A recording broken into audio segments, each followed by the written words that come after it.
것이니라. 아멘. 오늘은 성령의 능력이라는 제목으로 말씀을 선포하겠습니다. 로마서는 사도 바울이 로마에 있는 성도들에게 쓴 편지, 서신서입니다. 당시 로마에 있는 그리스도인들은 온갖 박해와 고난 속에서 살아갔습니다. 그럼에도 불구하고 그들이 이 고난 중에도 예수님을 따르고 믿음으로 잘 살아갔는데, 그렇게 예수님을 믿음으로 살아갈 수 있는 비결은 무엇이었을까요? 그래서 오늘 설교 본문의 제목이기도 한 바로 그들의 삶에 함께 하시는 성령의 능력으로, 성령의 능력을 의지해서 성령의 능력으로 살았기 때문에 모진 핍박과 또 고난 중에도 하나님을 따르는 삶을 살 수가 있었습니다. 앞서 로마서 8장 1절에서 11절은 예수님을 믿음으로 우리의 안에 거하시는 성령님께서 그 자녀들을 죄와 사망에서 해방하였다라고 말씀하고 있습니다. 세 가지 키워드가 있는데요. 죄와 사망에서 해방되었다는 것입니다. 예수님을 믿음으로 주어지는 특권, 바로 이 세 가지 키워드 안에 들어 있습니다. 죄로부터 사망으로부터 해방된 것, 우리에게 주어지는 특권입니다. 다시 말하면 죄와 사망에서 해방을 받아서 우리가 구원을 받고, 그리고 구원받은 이들에게 성령님께서 함께 거하신다는 것입니다. 얼마 전에 크리스마스였는데요. 처녀가 잉태하여 아들을 낳으리니 보라, 임마누엘의 그의 이름을 임마누엘이라 하리라 라고 하는 말씀 기억하실 겁니다. 임마누엘은 무엇입니까? 임마누엘, 그것은 바로 하나님께서 그와 함께 하신다라는 말씀입니다. 성령님께서 예수 그리스도를 주인으로 시인하는 모든 이들에게 함께 하신다는 것이죠. 임마누엘의 하나님의 축복이 예수님을 믿는 사람들에게 주어진다는 것이죠. 그래서 우리는 그것을 인식하든지 인식하지 않든지 성령님께서 지금도 이 자리에 함께 하시고 우리의 삶에 함께 거하신다는 것을 항상 인식하려고 애를 써야 됩니다. 그리스도인은 하나님의 통치, 또 하나님의 지배, 또 하나님의 다스림을 받는 사람들입니다. 하나님의 영이 거하는 사람, 즉 성령의 사람입니다. 이 성령의 사람, 하나님의 영의 사람이라는 것은 비단 특별한 사람만이 누릴 수 있는 특권이 아닙니다. 겉보기에 정말 성령 충만한 어떤 열정적인 열정이 느껴지는 사람에게만 하나님의 사람, 성령의 사람이라고 이야기하는 것이 아니고, 겉보기에는 정말 내향적으로 보이고 정말 어떤 부분에서는 정말 말씀 중심의 어떤 삶을 살아갈지라도 성령의 은사나 능력이 겉으로 많이 드러나지 않더라도 예수 그리스도를 주로 시인하는 모든 이들에게 주어진 특권은 바로 하나님이 그 안에 거하신다는 것입니다. 창세기를 보면 인간의 근원, 원역사에 대해서 말씀을 하고 있습니다. 창세기에는 무엇이 나오나요? 인간의 근원에 대해서 이야기를 하고 있습니다. 그것은 무엇입니까? 하나님을 거역하고 창조주 되시는, 생명의 근원 되시는 하나님을 떠난 인간은 죽을 수밖에 없는 존재가 되었다는 것이죠. 하나님께서 아름답게 창조하신 그 통치의 영역 에덴 동산에서 쫓겨남으로 말미암아 죽을 수밖에 없는 존재가 되었다는 것입니다. 그러나 예수 그리스도의 십자가의 죽으심을 통해서 이 죽을 수밖에 없는 죄인들의 모든 죄의 대가를 예수님께서 대신 치루어 주셨습니다. 그리고 그 사실을 믿고 예수 그리스도를 믿음으로 구주와 주인으로 시인한 사람들은 영원한 심판을 받아 죽지 않고 사망에서 생명으로 옮겨서 구원을 받게 된다라는 것입니다. 앞서 이야기했던 죄로 인한 사망으로부터 해방된 삶, 구원의 삶을 누리는 축복을 받았다라는 것이죠. 그러한 사람들에게 주어지는 특권이 무엇이냐면 바로 하나님의 영이 그들의 삶에 함께하게 되신다는 겁니다. 하나님의 영이 예수님을 삶의 주인으로 고백하는 이들에게 들어가시고, 이제는 이 땅에서의 삶을 마치고 비록 육신은 땅으로 돌아가게 될지라도 완전한 형태의 우리가 아직은 알 수 없는 몸의 부활을 통해서 다시 살아나는 특권을 갖게 되었다는 것이죠. 이 몸의 부활을 경험한 사람은 아직까지 없습니다. 단순히 죽었다가 다시 살아난 것은 부활과는 좀 다른 개념입니다. 이 몸의 부활이라고 하는 것은 완전한 죽음에 이르렀다가 다른 형질로 몸의 부활을 하는 것이죠. 지금까지 그렇게 부활한 사람은 없습니다.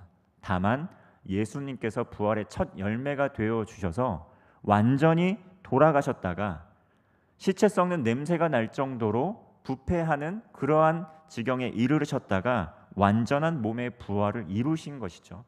그래서 예수 그리스도를 부활의 첫 열매라고 하고 우리는 그 부활에 또 동참하는 특권을 가졌기에 그 부활을 꿈꾸며 소망하며 살아가고 있는 것입니다.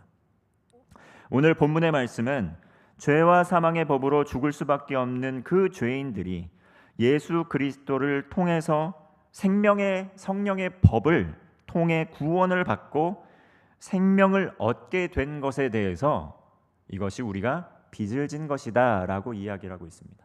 12절의 말씀을 보면 우리에게 빚진 자다 라고 이렇게 말씀하고 있습니다. 12절 말씀입니다. 그러므로 형제들아 우리가 빚진 자로 돼 육신에게 져서 육신대로 살 것이 아니니라. 그리스도인은 예수 그리스도께 생명의 빚진 자들입니다. 여러분, 우리가 왜 예배 현장에서 하나님께 예배를 드리고 이 귀한 시간을 구별하여서 또 섬김의 사역, 봉사의 사역, 왜 이런 것들을 하고 있습니까? 우리의 마음 가운데 있는 그 중심은, 그 근원, 그것은 무엇입니까? 우리가 생명의 빚진 자들이다라는 마음을 가지고 하나님께 그 빚진 자로서 겸손한 마음을 가지고 주님을 예배하고 감사하고 찬양하는 것이죠. 무언가 내게 주어지지 않은 것을 달라고 열망하면서 무언가 하나님 주세요 하고 아직 내가 가진 결핍을 채워주세요 하고 나오는 것이 예배의 자리가 아니라 이미 내게 주신 그 생명의 은혜, 그 은총, 그 마음의 그 생명을 구원하여 주신 마음의 빚진 자로서 이 자리에 나와서 하나님께 감사와 찬양과 영광을 돌리면서 부수적으로 주어지는 하나님의 은혜를 누리는 것이 바로 우리 그리스도인들의 삶이라는 것입니다. 하나님의 은혜로 예수 그리스도를 믿음으로 그리스도인들은 하나님의 영이 함께 하시는 하나님의 사람이 되었습니다. 하나님이 영이 함께 해주세요. 이것은 우리의 고백일진 모르겠지만 실제로 하나님께서 우리와 함께 하고 계십니다. 예수 그리스도를 믿음으로 고백한 주로 시인한 모든 이들에게 성령님께서 그와 동행하여 주신다고 약속을 하였고 이미 우리와 함께 하신다는 것이죠. 이것은 법정적인 그러한 것입니다. 우리의 감정으로 느끼냐 느끼지 않느냐가 아니라 성경이 약속한 언약에 대한 부분이라는 것이죠. 예수 그리스도를 구주로 시인한 모든 이들은 법적으로 성령의 법 안에서 하나님의 자녀가 되고 성령께서 그 안에 거하신다는 것입니다. 그것을 느끼느냐 느끼지 못하느냐, 마음으로 그것을 느끼느냐 느끼지 못하느냐는 얼마나 친밀한 관계를 맺느냐에 따라서 그것을 느낄 수 있는 것입니다. 여러분 친구 사이에도 그렇고요. 또 앞으로 또 연애하시는 남녀의 연애를 하시는 분도 계실 텐데요. 또 나아가서 결혼을 하신 분도 또 있을 수 있습니다. 그런데 우리가 그 친밀함을 누리냐 누리지 않느냐는 법적인 것과는 좀 다른 부분입니다. 비록 우리가 서로 또 남자와 여자가 서로 사랑을 해서 교제를 하게 될지라도 영 친밀감을 못 느끼는 사람이 있을 수 있습니다. 그리고 심지어 결혼을 해서도 남편과 아내이지만 남보다도 더 못하게 좀 멀게 느껴지는 사람이 있을 수 있습니다. 가족도 마찬가지죠. 분명히 법적으로는 우린 가족인데 내 가장 친한 친구보다도 훨씬 더 친밀감이 느껴지지 않는 분들이 있을 수 있습니다. 그런데 어떻습니까? 우리의 마음으로 친밀감이 느껴지지 않는다고 해서 우리가 가족이 아닌 것은 아니죠. 우리의 마음으로 냉랭한 마음이 든다고 해서 우리가 관계가 없는 것이 아니죠. 법정적인 효력이 있다라는 것입니다. 법적인 책임을 묻는다는 것이죠. 우리 그리스도인이 된다는 것도 마찬가지입니다. 하나님과 얼마나 친밀한 관계를 누리냐에 따라서 그것을 마음으로 느낄 수도 있지만 친밀한 관계를 누리지 못하고 그 마음으로 느끼지 못해서 우리가 무슨 아무 관계가 없는 것처럼 살아갈 수도 있지만, 우리가 믿음으로 고백할 때, 시인할 때 성령님께서 우리와 함께 하신다는 사실은 변함이 없다라는 것이죠. 그러므로 우리의 존재, 우리의 정체성, 그리스도인으로서 우리는 어떻게 살아가야 할 것인가에 대해서 우리는 우리의 삶을 면밀히 돌아보아야 됩니다. 오늘 성경은 이렇게 이야기합니다. 육체의 욕구와 욕망을 따라 그대로 살아가지 말아라. 왜냐하면 이전 것은 지나갔지 않았습니까? 그리스도인이 됨으로 말미암아 하나님의 영이 거하시는 사람이 됐지 않았습니까? 과거로 돌아가지 말고 죄와 사망의 법에서 해방된 자로서 해방된 사람처럼 이제 살아가야 될 것 아니겠습니까? 그렇기 때문에 육체의 욕구, 욕망을 거스르고 하나님의 뜻을 이루는 삶을 살아가라. 어떤 마음으로요? 우리 생명을 구원해 주신 하나님께 빚진 자의 마음으로 그렇게 살아가라는 것입니다. 우리는 빚진 자의 마음으로 살아가야지 무언가 빚을 청구하는 사람으로 살아가면 안 된다라는 것이죠. 하나님 앞에 우리는 빚진 자의 심정을 가지고 살아가야지 하나님께서 우리에게 무슨 빚을 진 것 마냥 우리가 원하는 것들을 청구하면서 살아가는 것은 잘못된 삶의 태도입니다. 육체의 욕구를 거슬러 살아가는 것, 빚진 자로 살아가는 것, 이건 우리의 개개인의 노력만으로 되는 것이 아니라 우리 안에 거하시는 성령님의 음성을 구하고 성령의 능력으로 살아갈 때, 하나님의 도우심을 구하며 살아갈 때 우린 이것이 가능해집니다. 13절의 말씀입니다. 너희가 육신대로 살면 반드시 죽을 것이로되 영으로서 몸의 행실을 죽이면 살리니. 여러분 어떻습니까? 성령으로 거듭난 사람들, 예수 그리스도를 구주로 시인하고 거듭난 사람들, 생명의 법에 있는 사람들, 그대로 육신대로 살아가면 죽는 존재인 것처럼 살아갈 수밖에 없습니다. 몸의 행실을 그러나 죽이면 살 수 있다, 이렇게 이야기를 하고 있습니다. 13절의 말씀은 육체의 지배를 받는 삶과 영의 지배를 받는 삶, 그것에 대해서 대조하여 말씀합니다. 육신대로 살면 반드시 죽는다는 것이죠. 그러나 영으로 몸의 행실을 죽이면 살게 된다는 것입니다. 여러분, 앞서 육체의 지배를 받는 삶이 무엇인지 로마서 1장 28절에서 32절은 자세하게 열거하고 있습니다. 제일 먼저 나오는 것이 무엇인 줄 아십니까? 마음에 하나님을 두기를 싫어하는 것, 마음에 하나님을 두기를 싫어하는 것, 불의, 추악, 또 탐욕, 악의, 시기, 살인, 분쟁, 사기, 악독기 가득한 거, 수군수군하는 거, 비방하는 거, 교만한 거, 자랑하는 거, 또 악을 도모하는 것, 또 부모를 거역하는 것, 또 우매한 것, 무정한 것, 무자비한 것, 이러한 것들에 대해서 앞서 로마서 1장 28절부터 32절까지는 열거하고 있습니다. 여러분, 정말 이러한 것들 우리의 삶에 비추어 보았을 때 뭐 하나 피해갈 수 있는 것이 없다라는 것 우리는 보게 됩니다. 우리 성경의 말씀을 읽지 않고 성경의 말씀을 면밀히 들여다보지 않으면 우리가 무엇이 잘못되어 가고 있는지, 어떠한 것이 잘못되어 가고 있는지도 분별력을 상실할 때가 많이 있습니다. 어떠한 것이 지금 나의 삶에 잘못되어 가고 있는지 분별력이 생기지 않을 때가 있습니다. 그런데 첫 번째 나오는 것, 마음에 하나님을 두기를 싫어하는 것 자체가 벌써 죄의 시작이다라고 이야기를 하고 있습니다. 이 세상을 살아가다 보면 하나님을 마음에 두기 싫어하게끔 하는 일들이 참으로 많이 발생합니다. 그리고 하나님을 마음에 두기 싫어하는 것에 대해서 크게 죄의식을 느끼지 못하고 그럴 수도 있다고 그냥 넘어가기도 하지요. 그러나 우리의 삶에서 어떨 때에 하나님을 마음에 두기 싫어하는 생각들이, 마음들이 떠오를까요? 내가 원하는 것, 내가 꿈꿔왔던 것, 내가 주장하고 싶은 것, 내가 얻고 싶은 것, 그러한 것들을 하나님께서 거절하실 때, 하나님께서 허락지 않으실 때 그 마음 가운데 분노가 생겨나면서, 그리고 내 삶에 어떠한 유익이 있다라는 것을 느끼지 못할 때 마음에 두기 싫어하는 마음들이 자라나는 것들을 보게 됩니다. 그러나 어떻습니까? 하나님을 반면에 마음에 두기를 사모하는 사람들, 날마다 매일의 삶에서 하나님 내 삶에 찾아와 주십시오 라면서 말씀을 가까이 하고 성령님의 음성에 민감하게 귀를 기울이는 삶의 태도를 가진 사람들, 그것은 어떻습니까? 바로 성령의 열매를 맺는 삶을 살아가게 된다는 것이죠. 갈라디아서 5장 22절부터 23절은 말씀합니다. 성령의 열매가 무엇인지 말씀을 하죠. 사랑과 희락과 화평과 오래 참음과 자비와 양선과 충성과 온유와 절제다.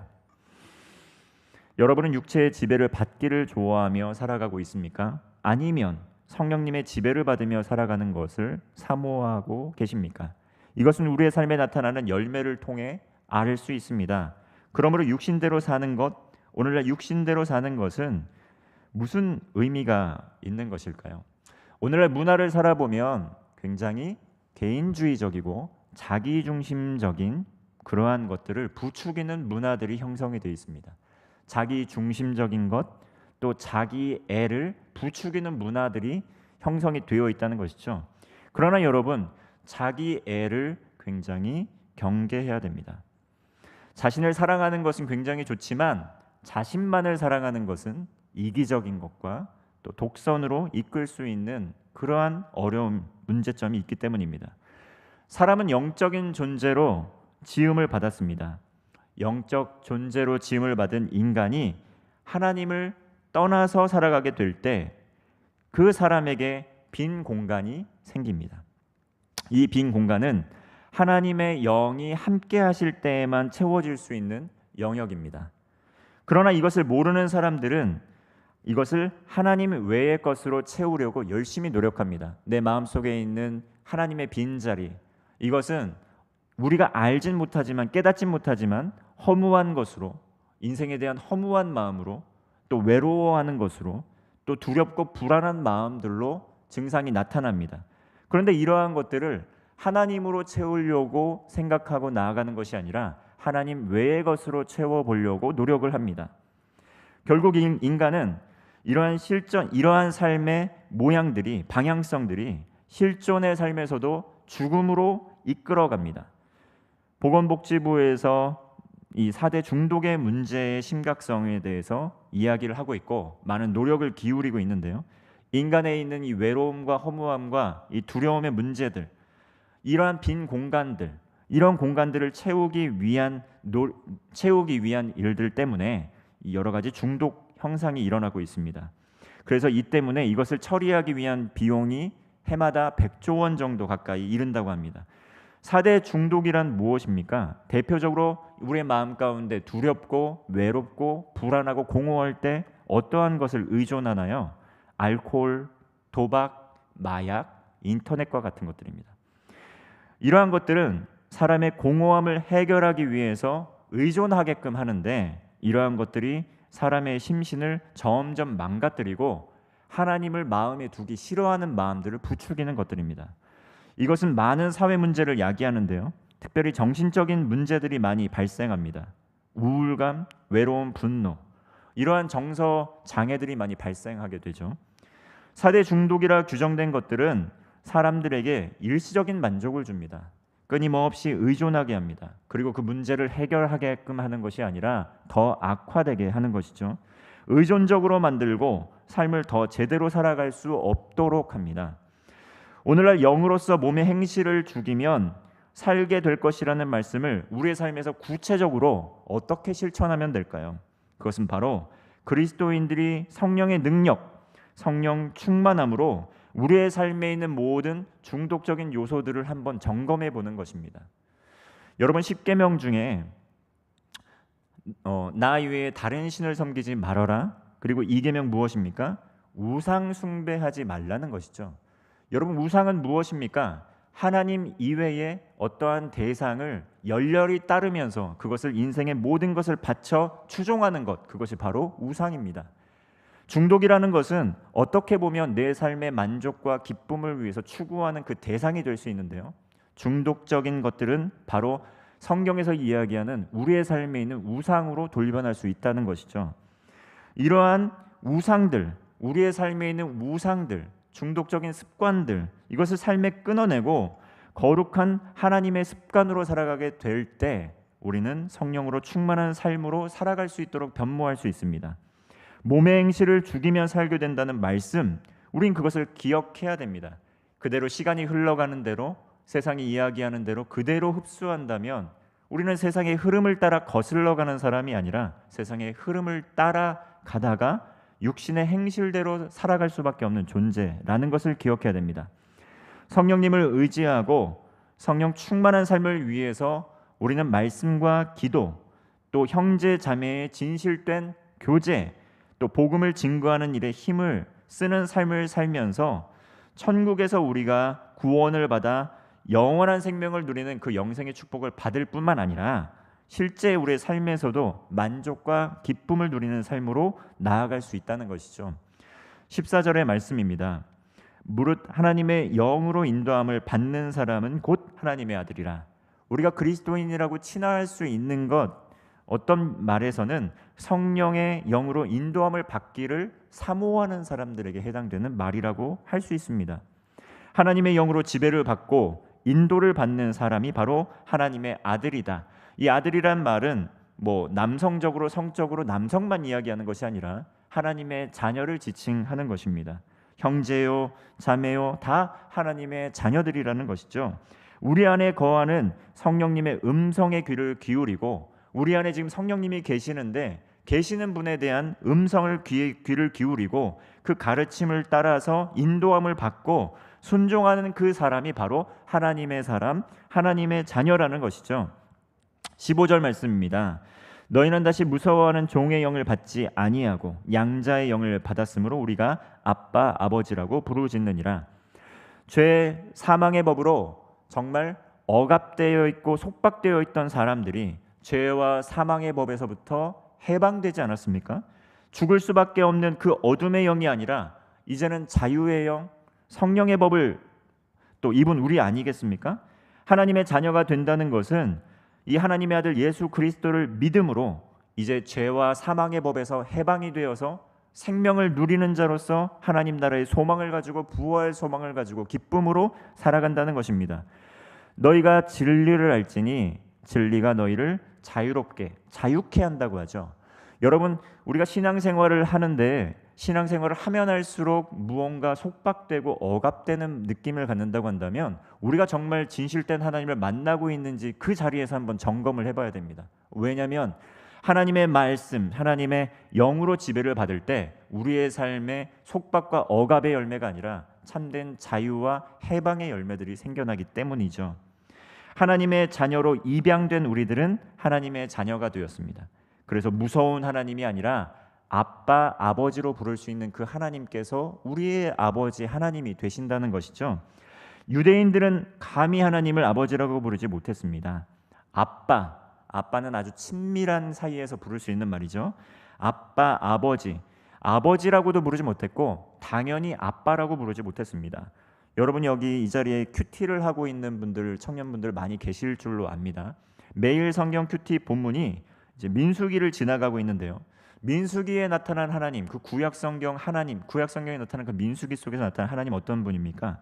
정말 예배를 드리게 될 때 자칫 잘못을 범하게 되면, 실수를 범하게 되면, 제사를 조금이라도 소홀히 하게 되면 너무나도 거룩한 분이시기 때문에 정말 어떤 제사장은 죽임을 당하기도 하고 또 어떤 이스라엘 백성들은 정말 징계를 받기도 하고 심판을 받는 장면들도 볼 수 있습니다.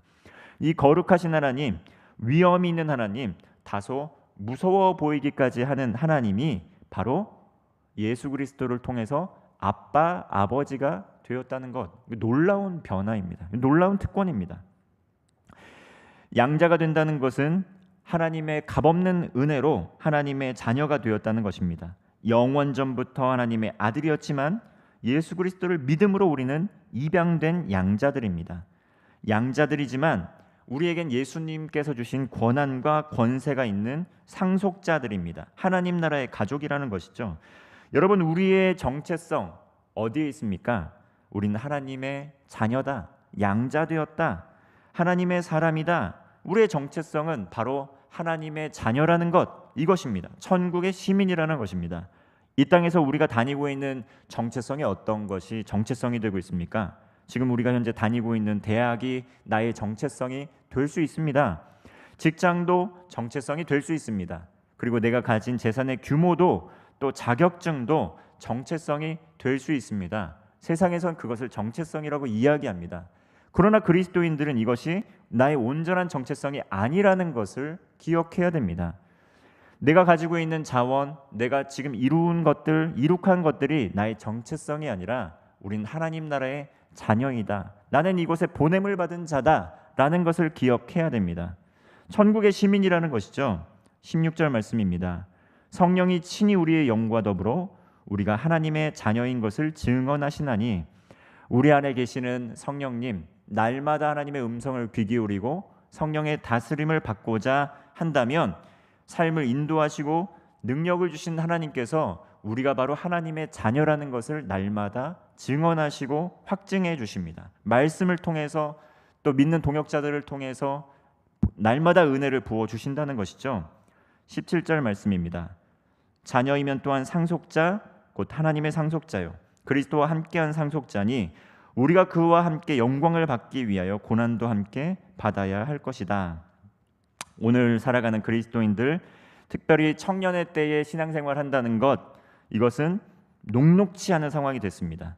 대학에 소속된 청년이라면 주변에 청년부에 출석하는 친구를 만나는 것이 좀 쉽지 않다는 것 여러분 잘 알고 있지 않습니까?